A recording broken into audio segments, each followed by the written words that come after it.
Hello everyone, I do not know if it is the case for you, but I always fantasize to be an adventurer, travel the world and discover secrets. That is probably due to all those Indiana Jones I saw. Our generation is a clear victim of the saying born too late to discover the world and born too early to travel the stars. Everything is already available. You want to eat, you call Uber. You want to move, you call Uber. You want to travel in another country, it is a matter of hours before you land to the other side of the world. Everything becomes tasteless and colorless because everything is instant. Consumerism is at its peak, and we are not even in the moment anymore. Carpe diem, but everything we hold dear has already decayed. But I found the solution: games, Citybuilders, and Anno 1404 specifically. It perfectly mimics the role of adventurer and builder, allowing you to sail on a beautiful ship from island to island. I can finally fantasize about my role as a captain. My only goal will be to be in good grace of the Sultan. I had a meeting with my good pal Richard, the one who is hooking you up no matter what. He gave me a caravel called a flagship for whatever reason. Elegantly carved from precious wood, it was the perfect opportunity to use it and make myself a name in this world. I was expecting something more black pearly though, but it will do. I just gathered a crew of people ready to join me in my adventures. And by that I mean all the drunkards who were stupid enough to get on board with a stranger and with just little perspectives. I left Richard's port with the first wave to spray in the face like one of those actresses excited to feel nature all over them. We are up to great things. I am traveling island to island to find the perfect spot. We had many potential lands for our first settlement. I have to pick it right, but one thing is guiding us on the correct path: Jesus. No, not Jesus. It's capitalism. The more resources you can exploit, the better. Did you know that Jesus was the first real communist? He just kicked the merchant from the temple, and called for communion. On the contrary, we will take the opposite road, more materialistic, should I say. There is nothing better than sailing near pristine lands with the idea of destroying every bit of nature to maximize profits. And I think I found paradise. Some apples and weeds will do for early parties in our new Eden. We are going to be drunk and high all days, guys. And girls. Yeah, girls are able to sail and manage empires too. Gender is not a barrier for exploitation of resources, should it be natural or human. When it comes to destroying what is left of our nature, we are all equal. Money never sleeps, but erases all differences too. In front of gold, we are all human units. On that note, I'm making sure we can house peasants for our early settlement. This week we are focused on developing the city and finding our next colonies. I would like to establish a connection with the south as early as possible. Do not forget that my mission is to please the Sultan. In my quest, things went fairly quickly. I found the Oriental Empire and its representative, Al-Zahir, a happy old man with a tendency to smile way too much. What is he hiding? I am suspecting him to prepare something shady and to betray me. Or is he? Maybe it is just baseline racism. A beard, dark skin do not mean bad things. Come on people, it is 2020. It's 1404. I don't know if he's hiding something or just high with all the nargile you can smoke in his palace. It took me 3 days to go down, but we are already bounding, so it's good to me. A lessons for life: do not be afraid of the unknown. Seize the opportunity to expand your knowledge and understanding. Hey George, how are you? Say hello to your neighbor.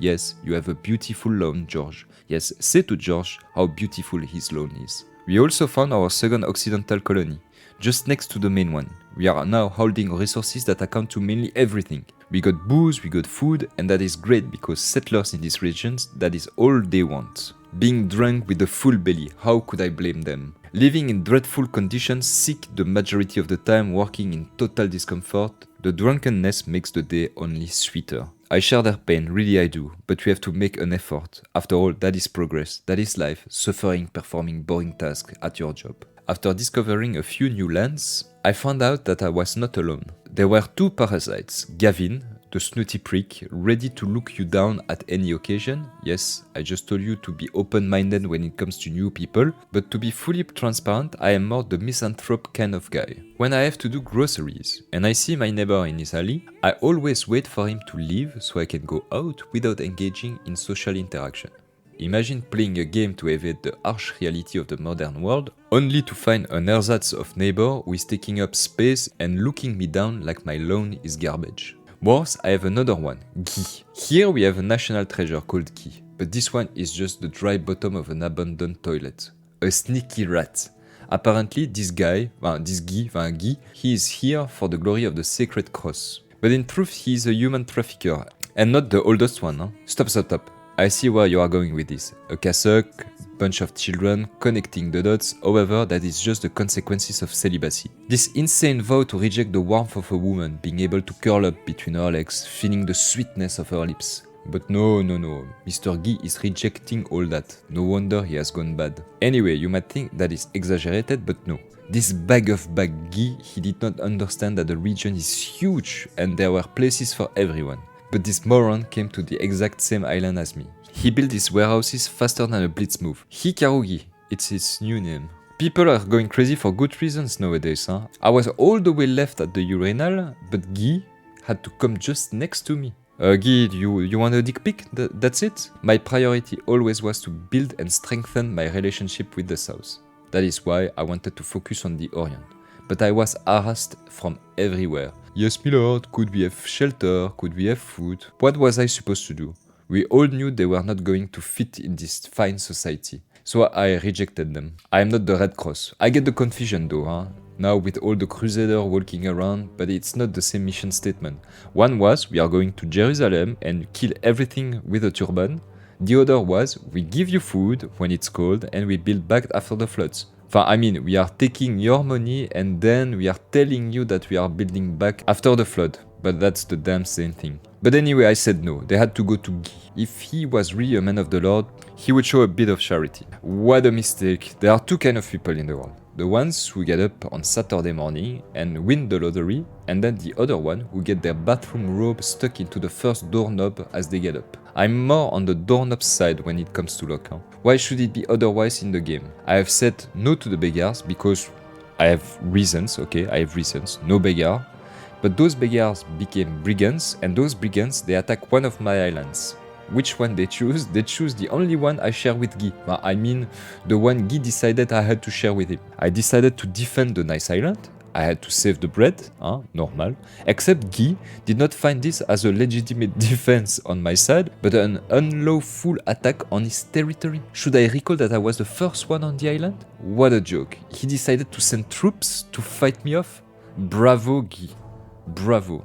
I wondered if I would be able to connect with Alzair and the Sultan at any point. One step forward, two steps backwards. I was unarmed against a cheating adversary, so I had to build a fleet from scratch. I had a wonderful blockade in place, and it was not enough. It was like a superpower was funding Guy limitless resources. I had no choice than to wipe him off. Those superpowers engaging in wars on the sole argument that it would bring peace and democracy to the region is something else, I tell you that. Anyway, it was better that way. Focusing on destroying my neighbors would bring me more space and peace of mind, but I used my fleet first to get rid of the pirates. Yes, Hassan, it is nicer to get a pine cone in the ass than it was to deal with the constant harassment on my commercial fleet. Pirates were gone, and it was finally time to focus on my two pals. It was important to me to attempt a unique strategy Attila style.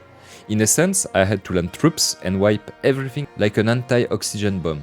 Rather than killing all lives and keeping the buildings, I would wipe all buildings and keep life pristine. And it worked. Same was applied to Guy and bye-bye Shevling.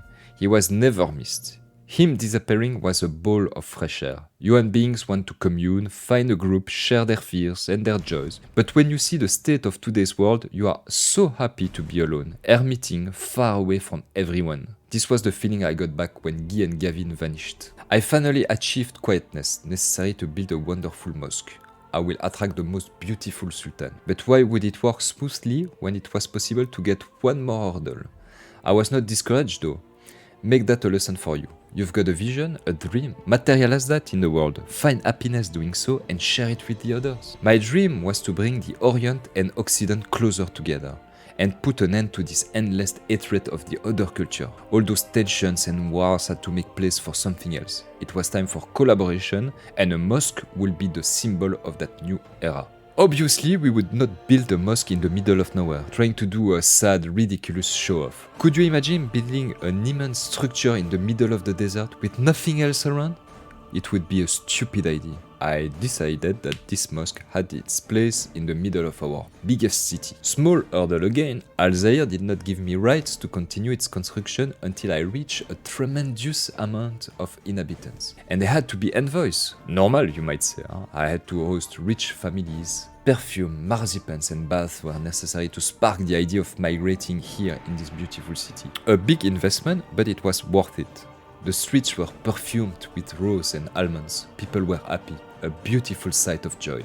After a few years of heavy investment, I made it. I achieved the construction of this magnificent structure, a speechless sight showing off the grandeur of the Orient. I told you, an open mind is the receptacle for life-fulfilling discoveries. And I fell in love with this world, which took me without any reserve. Well, without reserve is a bit of a stretch. Huh? I might admit I had to fight off this image of the white warmonger, the face of the Crusades. However, with the arrival of the Sultan, I could finally deep dive into this world that always fascinated me. I was there for the glory of the Sultan. After gifting several tons of precious goods, assisting in important diplomatic matters, and sometimes military ones, the Sultan accepted me unconditionally. I finally made it. I never came back to the north. I even married the Sultan's daughter, Jasmine. A bit cliché, I know, but she had no tigress. My life was better than my wildest dream. I had found my path, my family, but before anything else, peace. After many years, my skin got darker, my beard thicker than a camel tail.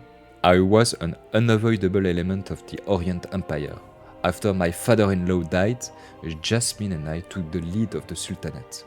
Who would have foreseen that? The white guy who became the Sultan. This story taught me that you own your destiny. You are the master of your dreams. As the philosopher said, you can fail at what you don't want, so you might as well take a chance on doing what you love. And on that note, I will meet you again in the next adventure. Bye!